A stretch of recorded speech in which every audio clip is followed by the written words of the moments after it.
Why are there different accents in the regions of Vietnam? Why do Vietnamese have two wedding ceremonies? Why do Vietnamese have French words? Why is Vietnamese in Latin script? Why do Vietnamese ride motorbikes? You're listening to Why Do Vietnamese, a cultural podcast by VSAR. Welcome to Why Do Vietnamese, Vietnamese Culture Talks with VSAR. Each episode, we pick a new topic of why do Vietnamese do this or that and share our personal insights on the take. We hope that through these podcasts, we can help answer your questions that you didn't even know you had about Vietnamese culture. My name is Ryan, president of VSAR for 2021-2022, and your host for today. Joining me is my fellow VSAR member, Giang. Giang, would you like to introduce yourself? Oh, thank you, Brian. So, hello, guys. My name is Trang. You might also know me through my English name as Allison. And I am currently a member of the culture team. I am very excited for this podcast. So, thank you, first of all, for listening. Thank you for joining me today, Giang. I know that you're in Vietnam right now, so there is a 12-hour difference between us, but you're still here and here to share your experiences, and we're excited to hear what you have to share with us. So, as always with all of our episodes, we're going to start with a V music feature before we get started into our actual topic, and this will be a song related to our topic for today. If you haven't already guessed based on my background and the title of the video or the podcast, we're going to get right into the V music feature.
All right, so from that song, Jiang, what do you think today's topic is going to be about? Well, I think I know it not only from the song, but also like from the vibe of your background. Today, we're going to be talking about the Moon Festival. So our today's topic is about the Trung Thu, or the Mid-Autumn Festival, or the Moon Festival. So it's going to be the question of why do Vietnamese celebrate the Mid-Autumn Festival? So do you already have an idea as to why we celebrate this festival? Well, to my perspective, I think it's more of like a history thing because our culture is somewhat similar to of the like all the other Asian cultures such as Korea, China, or I would say Mongolian as well. They also celebrate this festival according to my knowledge. So first of all, it's the culture, and then it is also the, history. We have been celebrating it for a long time. We also have a lot of folk tales and, I would say myth related to this topic. So it is a very important part of our culture and, keep celebrating them, keep eating the mooncake. Yeah. So actually the origin as to what most people believe of like not any myths yet, but just the origin of what we believe for where this origin of this festival came from was historically many of the Vietnamese people and East Asian peoples or just people around the world were farmers. And during this time of mid-autumn, around the end of August on the lunar calendar, it marks the end of a harvest season. So in order to celebrate the harvest season, they had this festival to pay homage to the moon, as well as gather together as a gathering and a reason to gather together and reunite with a greater family after a year of long work and to celebrate a good harvest. It's almost like Thanksgiving in the Western world, where we have it in October in Canada. And it's like a get-together. And you have foods that are comfort food, that are warm, bringing together. And it's all about that fall cooler season. So that's the actual historical origin of it. But Jiang, I know you mentioned that there's a lot of myths and folktales and like legends behind it. So do you want to share what is one that you personally felt is one of the most populars, or like something that you grew up with and it's well known around the locals? Because I know your experience was very different from mine growing up. So, as a Vietnamese kid who grew up in my home country, I would say the most popular story regarding the Moon Festival is the story of Chú Cuội. So the word chú here is, not uncle in any sense, but it's kind of like, a young little boy called Cuội. So basically it's about this, very well-behaved, very polite little boy who live alone in a poor village. And one day, as a reward for all of the good deeds that he has done throughout his life, he found this very, old but beautiful tree in the forest. And when he was taking the tree back to the village, hoping to sell it for an amount of money, he met a guy, I would say a very mysterious old man, not a guy. And the old man was like, hey, you really should, keep that tree. It's gonna help you to bring people back from the death or cure off the illnesses in the world. So he listened to the old man, which is odd, you don't listen to strangers. And he kept the trees. But one day he saved a rich girl from dying of I would say it's like a heart disease or something very fatal, and she became his wife. However, it was also her and her, I would say she was not a very, careful person. So she watered the tree with dirty water, and the tree ended up flying up to the sky. So Cuội wanted to keep his tree, and he held on to the root. And unfortunately, the tree pulled him up to the moon as well. So now if you ever, stand up on your balcony and you look at the moon, you're gonna see, kind of like a shadow of a big tree and a boy or a man sitting under it in that. But, I wouldn't say that you should look at the moon landing or any of those scientific video and look for Cuội. But, deep in my mind, the kid inside me still believes that Cuội is there on the moon. Mm-hmm. I mean, that's a really interesting story too. I think it's I hear some people, they would look at the moon, they say, oh, you can see the shape of the tree and him sitting under the tree, ngồi you góc cây đa, right? And they he's blowing the flute or something like that. And I think another variation of that story was, in the beginning, a tiger mom was saving her cub with the leaves and then he took it back. There was also that variation. I know there's a lot of variations of this story. So for our viewers / listeners, if you had a slightly different, we're not saying that your version was not true or anything. We're just saying we want to raise awareness that there's lots of different variations when it comes to history and culture. And same with that moving forward in our episode, we're just sharing our personal experiences and things that we thought was popular and nice to share.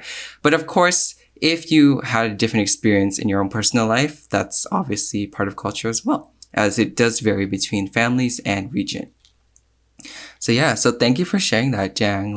That was honestly, a very nice story. I think it's lots of kids in Vietnam know about it. And it's just the iconic story of the Mid-Autumn Festival. As you heard with our V Music feature, the song was about Thang Goi. It's called Thang Goi. So it's about Jo Goi going to the moon, and he's lonely on the moon and like, oh, I wonder how he's feeling. Like that's what the lyrics are in the song.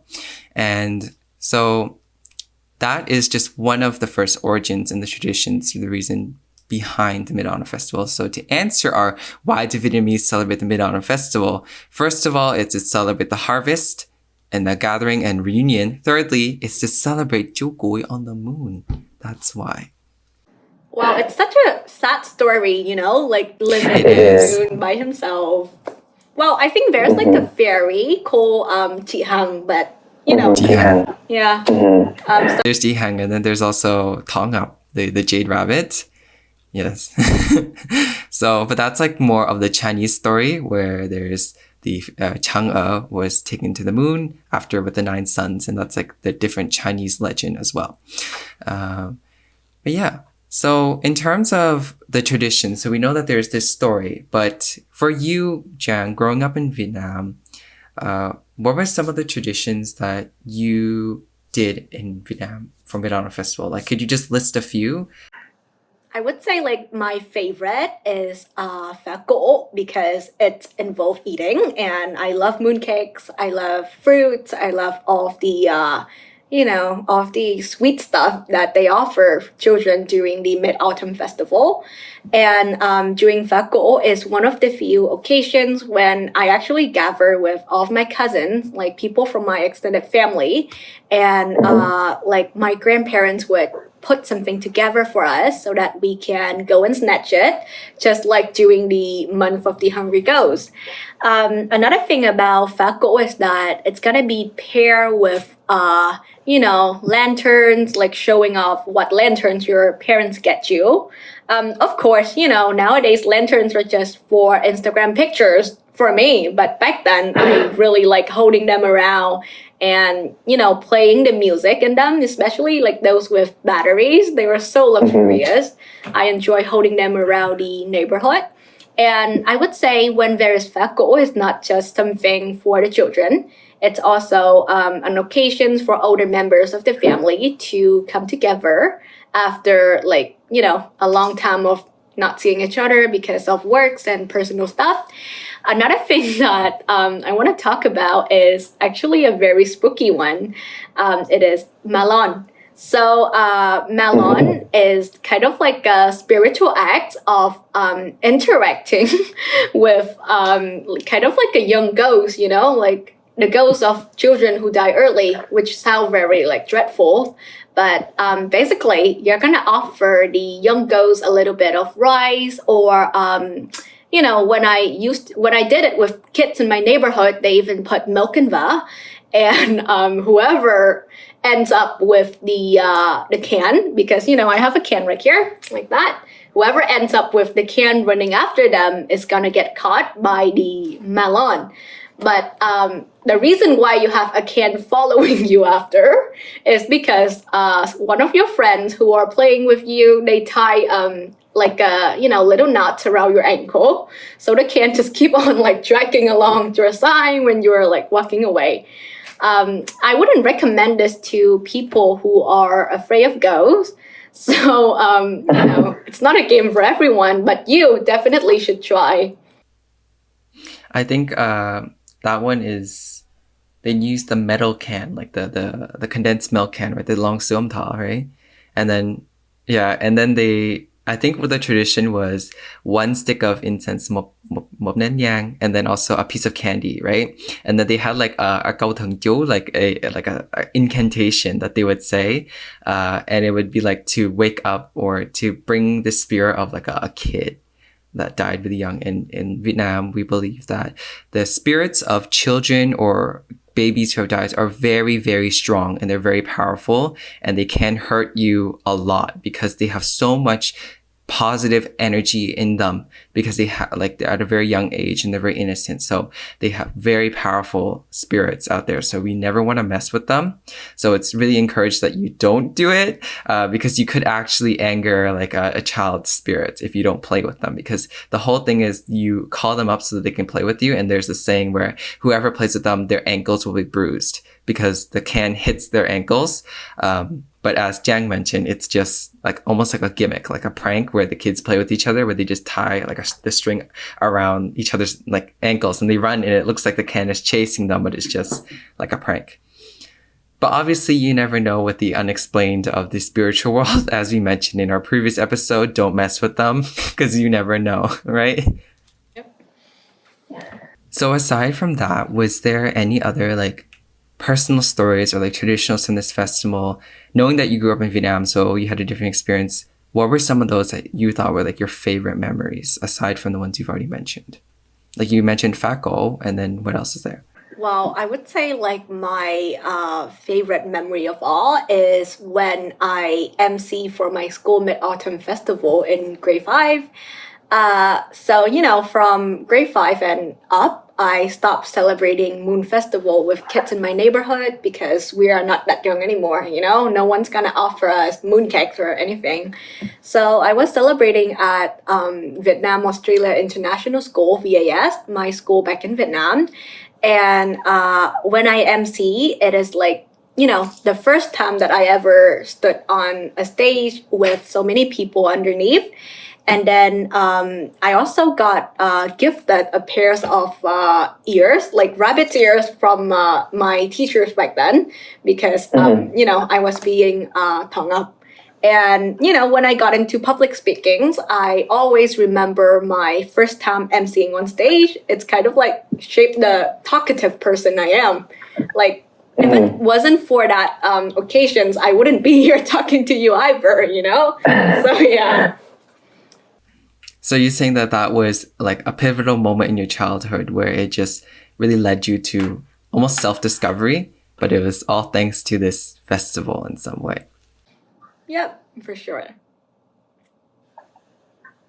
So did you celebrate the Moon Festival at all in Canada, or do you just hear about it from your parents? Well, actually here in the GTA, so I don't know where you were in Canada, but where I grew up in the GTA, there was a lot of the Asian community nearby with my family and also with the locals and friends. So what we did was, obviously when you go to the Chinese supermarket, you'd see mooncake everywhere. And now it's gotten so big where you find it at Costco, you find it at Walmart, you find it at like all the Western grocery stores, they carry mooncake too. So it's like they're part of the celebration too. And in Chinatown, there was like I think there was festivals sometimes, and sometimes there's night markets for like the Harvest Festival. But for my own family, what the tradition was, we'd always cúng chang, so like offer to the moon on the night of the full moon, and there would be mooncakes, taro, tea, and like fruits, obviously, as well as candles, incense, like offering, wishing for good health and like happiness and just reunited as a family. And we'd also like have mooncake. So I make mooncake myself at home, and I also sometimes buy it. But that's a tradition for me now that every year I would make a lot of the mooncake. And so that's like a recipe that's passed down from my great aunt. So I like to keep it in the tradition of the family. And I also, there's lanterns, as you can see in my background. I brought these from Vietnam, so I wanted to bring the festival here and share it because I think it's a really big part of history and tradition, but it's not even an official holiday in Asia. Like it's just like at night, like, you know, like it's not even like a day off of work. But it's here in Canada, it's even harder because it's not even like really recognized as much. Well, not until recent years actually, but it almost feels like a commercial holiday in some way. I don't know if you agree with this, but it kind of feels like they're just trying to sell things in some way because there's no really family gathering anymore because with all of our busy lives and society and the way things are shaped with it, it's kind of lost its original charm in some way. So what do you think about this? Do you agree? Like, How do you feel about this? Like, honestly, I agree with the fact that the Moon Festival, like any other festival and holidays, are being commercialized. So, just to compare, if you look at Valentine, it's not just, actually an occasions where you express your feelings for the loved one, but it is also kind of like an occasion for chocolate shop to put things on like a higher price. And similarly, if you look at the Moon Festival, not many children enjoy mooncakes, and not many of them were allowed to have mooncakes because of the parents' tough diets. So most of the mooncakes nowadays are just for, gift givings to your boss or your coworkers as a note to say that, like, oh, don't forget to help me out at work, okay? I'm remembering. Yeah, you know what I mean, right? And another thing is that most of the Moon Festival activities, including concerts and I guess like even those that are for children, are being, sold at a very high price, like for the tickets entries and stuff like that. And another thing that I want to say is that lồng đèn, of the lanterns that are around you. There are so many new models of them every year to attracting kids to convince their parents to kind of like, spend money. So no, if you, watch the commercials about the Moon Festival, or if you give away mooncakes, that is not like the deepest meaning of the Moon Festival. It is more of like commercializing it and giving marketing companies a chance to make money from it. But again, like festival is the way you celebrate it. If you still choose to do it the way I do, which is, staying at home, eating mooncakes, and give your boyfriend/girlfriend, if you have one, a call, saying you love them, then yeah, it is, still a perfect Moon Festival as its traditional meaning. Yeah, I think you have a really good point there. It really depends on how you celebrate it, right? Like that's a really good point there, because even as society moves forward and as people change with commercialization of things, as long as your family or you're choosing to keep a tradition, that's all that really matters, because that is what's keeping it alive and reviving a tradition. So like, I feel like what you mentioned with like the whole lanterns thing, it almost feels like it's just an electronic toy now. Like it's just plastic now, is it not? And they're just battery and they have like music and things. Like they're not these traditional style where like they're folded and you put a candle in it. It's more of like the battery type, or sometimes they're made of printed paper now. It's not even like handmade or anything anymore. So I feel like that in some way also lost its like a craft was lost. The whole craft behind the traditional Daengam Sao, like the star lantern, that's made of cellophane and bamboo frame. That is like one of the most iconic symbols of Tết Trung Thu, or Mid-Autumn Festival in Vietnam. And that is slowly disappearing because kids nowadays, they play, I think there was like some applications where they do an electronic, like on your phone, like a lồng đèn on your phone, where like they hold their smartphone and it's like the picture of a lantern, and they say, yeah, that's your lantern there, because there's no more attraction behind it because they don't hang out with their friends. And especially with the way things now are, everything's just kind of digital. I think it's lost its really the whole purpose and its charm in some way. But obviously as society becomes more modern, so is there any like interesting or like crazy wacky things that you've seen like on the internet with the new modernization of this holiday? Like any trends, anything that you think is interesting and worth trying? Well, speaking of trends, I think we have to talk about TikTok. So recently I saw this video on making sandwich mooncake. And it's basically very simple. You just kind of like blend the mooncakes out. So, no, not the mooncakes, the sandwich, sorry. Just kind of like blend like 10 pieces of sandwich out so that they become the flours, and then you add a little bit of milk and that. And then if you want, you can put like food coloring, but like please, like do not make white mooncakes. It's weird. And you should go on Shopee or Lazada or anywhere you can find the how do I call this? Kind of like the molds.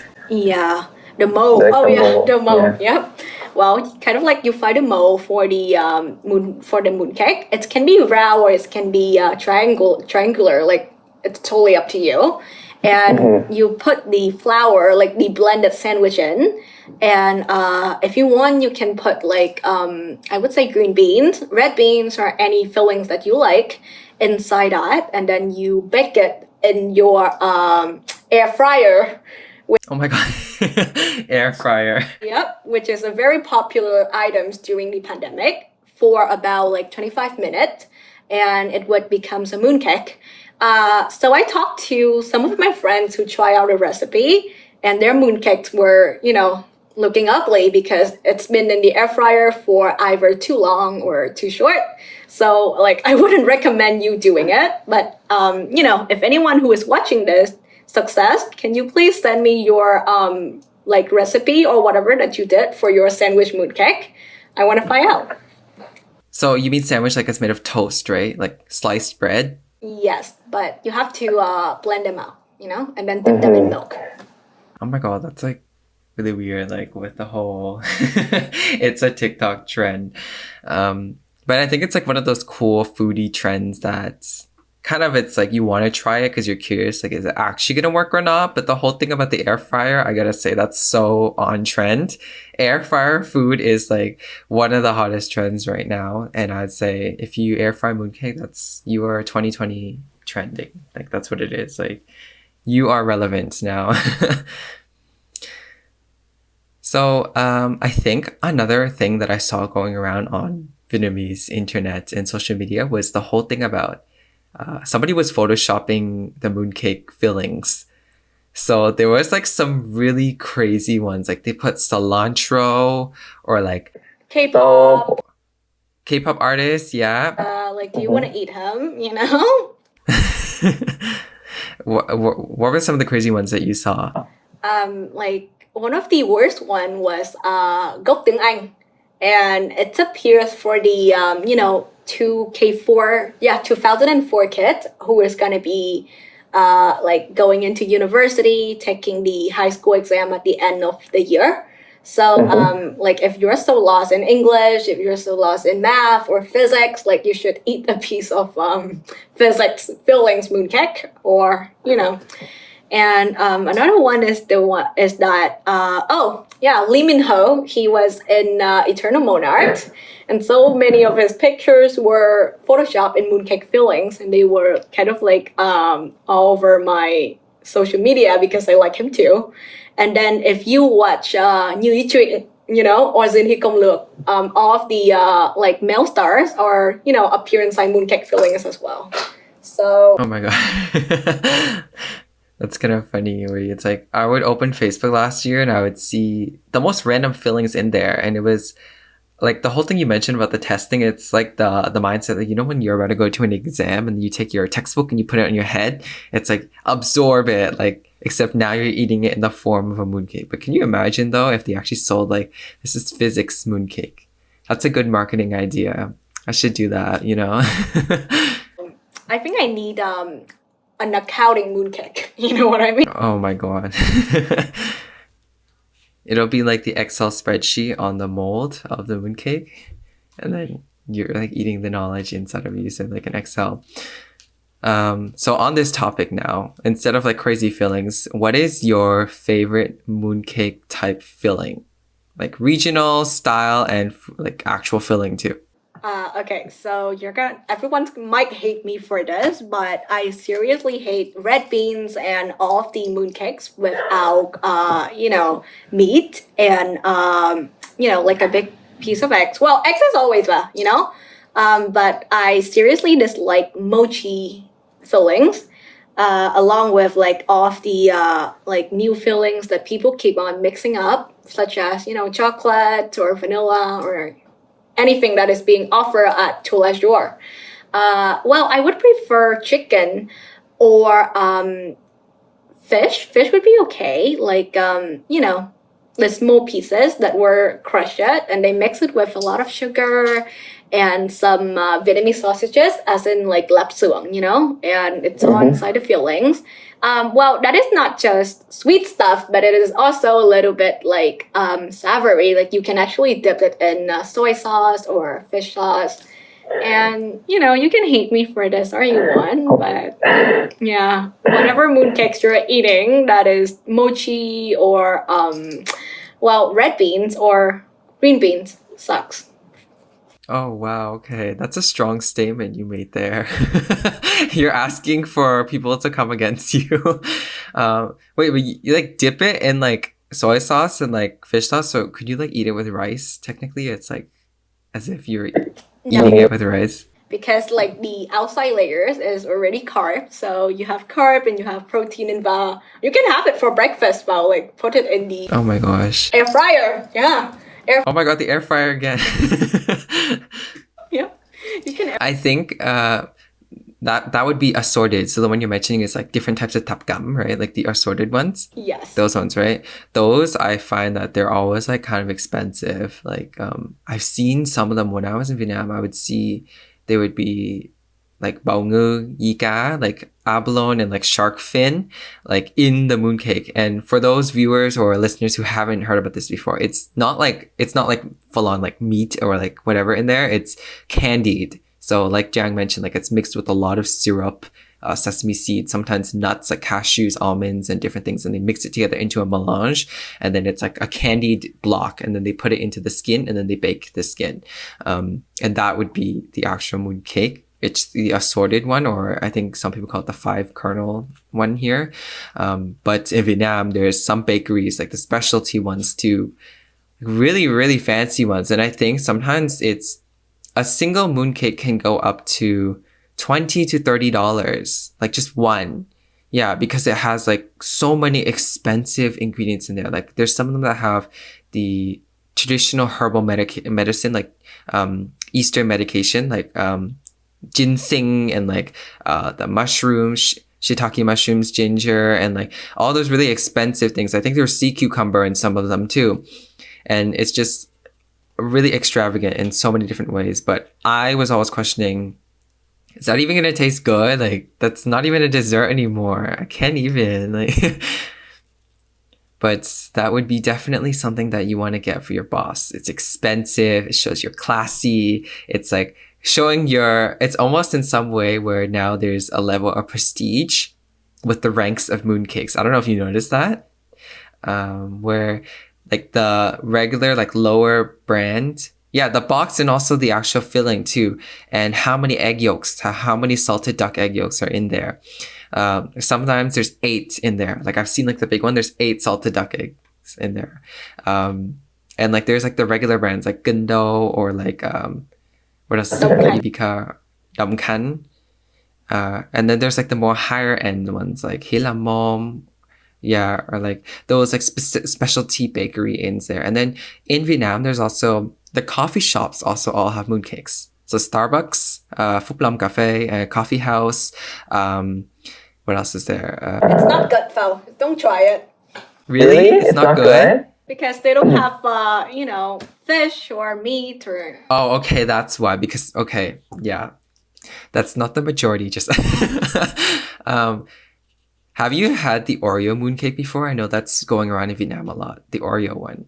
Yep, I actually tried it at my mom's friend's house when she offered it, and it doesn't taste very good because again, like I don't like the way they mix foreign flavors into an Asian cuisines. Like cuisines are cultures. Like please do not mix them too much. It might not taste good.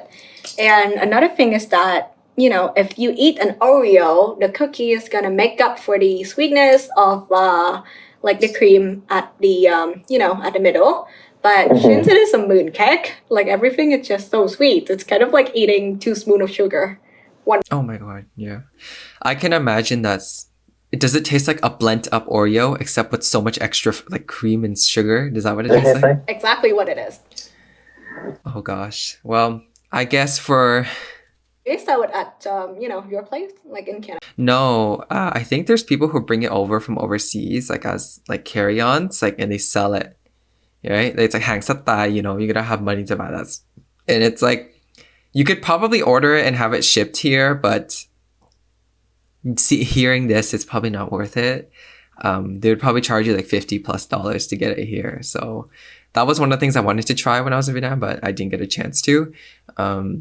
Next time I will, but kind of like it's one of those things where you just want to try for the sake of trying it, like you gotta try it once in your life, But you know what, for our listeners and viewers, if you saw that going around on the internet, the Oreo mooncake is not worth it if you do not like eating 2 spoons of sugar. PSA for everybody. Okay, so knowing how you were in Canada for a few years, so how was your experience living abroad when it came to the time of this festival? Like, how did it make you feel? Like, what was your mindset and what were your emotions basically, and what was your experience living overseas during this festival? Well, during my time in Canada, I actually did not feel many Moon Festival vibe similarly to Tet because people do not celebrate them. Like, of course, when I was living with my relative family, I felt, a little bit when they brought home some mooncakes and stuff. But when I asked my friend at school about this festival, not many of them know about it. But, my Korean friends take this festival very seriously. I guess it's because of her culture. So we actually went to Centra. Guys, if you live in Newmarket or a rural area, there is a Centra. You should Uber there or bus there, I don't know. But they sell very good mooncakes, and they do not have, even though they do not have the fillings that I like, but, at least you can have a piece of mooncake and call it the Moon Festival. Mm-hmm. So I think, honestly, overseas, it's so hard to get that festival feeling, and you don't really have it because none of your neighbors are celebrating it. You don't go out. Because I know in Vietnam, like, if you live in the alley in the Ham, you open your door and you would see like all the kids like playing, or like you would have like everybody like gathering. You'd see every household to have like a gathering and a family get together. And it just felt warm and like as if you're all together. And it felt like, even though you were so far apart, you came together for this one thing, and you were Doang Ving, so like you were together for the to represent like the full moon, which is why there's so many like symbolic items in the Moon Festival that represent togetherness. First of all, being the full moon, being the brightest, being the most warm, everybody's together to represent that. And then there's also the mooncakes, they're round, represent togetherness. The egg yolk filling is also round to represent togetherness. And the traditional lanterns, some of them are round too. And there's also the hot pot. I think some people eat hot pot, right? During the Moon Festival a lot. Because first of all, that's an activity that you have to do together with your family or as a group. So you're already together. And the round pot, once again, represents the togetherness because you typically eat it at a circle table. So there's a lot of symbolic items around this festival that I think are really important and really nice to share with the future generations, or even just people who are not within our community, and to share the culture and have cultural appreciation for each other. So yeah, that's one of the things that I thought was really nice that I wanted to share. But I hopefully one day they can bring and make more of a importance here in Canada. Yeah. Is there any traditions that you feel that you want to really preserve or keep or like have it brought over here in Canada? I would say the number one tradition is to have phako. If I ever raise my kids in the future in Canada, I would like them to experience phako at some point. And, I would always do hot pot during the Moon Festival. Like, I really like to, inform people from different cultures of my culture. That is the biggest reason why I joined the culture team. And also, I wouldn't recommend trying melon, but I would love to see VSAR doing it together without me next year. When the pandemic is over and we can go on campus and do that. you know? But without me, I'm not trying. I'm not, joining. I'm just watching. You know what? Let's not mess with the spirits. There's a lot of stories going around campus, but if you're on campus, you know what I'm talking about. But if not, then let's not mess with the spiritual world, because you never know when you might anger them. That's a good PSA. Don't mess with the spirit world, as I said in the previous episode. But yeah, I do agree that those are really nice traditions that we can hopefully bring here one day. And it's unfortunate that this year in Vietnam, the pandemic, you cannot do it and enjoy it, even though you're in Vietnam, because it would have been nice if you were able to share your experiences with us through our social media platforms with your experiences. But of course, safety first. I hope that everybody is staying safe. And as I said in our last episode, hopefully in the next episode, we'll be in the studio. But as you can see, we're not. So... I mean, it's better than nothing. We're still here. We want to share as much as possible. And we appreciate that everybody is taking the time to listen to us as well as follow us. And your feedback is really valued and we really appreciate it. And we want to continue to work towards a better podcast and bringing better topics. So when you ever want, or you think of anything of why do Vietnamese do this or that, feel free to email us, DM us on Instagram, or reach us to us on our Facebook page at VSAR Ryerson. And you can just let us know what your suggestions are. So before we wrap up our episode today, Giang, do you have anything that you want to share for our audience or anything that you want to say? First of all, thank you for, being here and listening to us. And I've been enjoying my time with Brian here so far. He makes me feel hope that someday Canada Moon Festival is going to be like an actual and traditional moon festival, just like in Vietnam. And if you're listening to this, don't forget to, stop eating all of the lame đậu xanh, green beans, red beans fillings, and start eating my kind of fillings, which is the assorted ones, okay? And don't forget to buy those big, expensive with like, a nice golden box, mooncakes for your boss. Now you know how to impress him during the season. Thank you for listening. That's not a good PSA. I have debates for that. Nhưng đậu xanh is... You know what? Never mind. Nhưng đậu xanh and nhưng chả xanh, that's my favorite. And I like nhưng hạc xanh too. What? That's what I like. Ew. Yeah. Oh my god. Oh wow, okay. I see the offense here. I see the shade being thrown. Very nice of you as well. But I do agree. I hope that one day, through these initiatives that we are doing now, we are basically planting the seed for the future of we will be able to keep this as a record. And who knows, maybe from now, if you are viewing this 5 years now into the future, whoever you are watching this, let me just tell you that I will make it into something big. And if you're watching this in the future, my future team or whoever there is, just know that I worked towards this. Well, thank you so much, Giang, for joining me today. This brings us to the end of our 4th and special Mid-Autumn Festival. I'd like to thank our viewers and our listeners so much again for tuning into our episode and listening us all the way to the end and for your endless support towards us.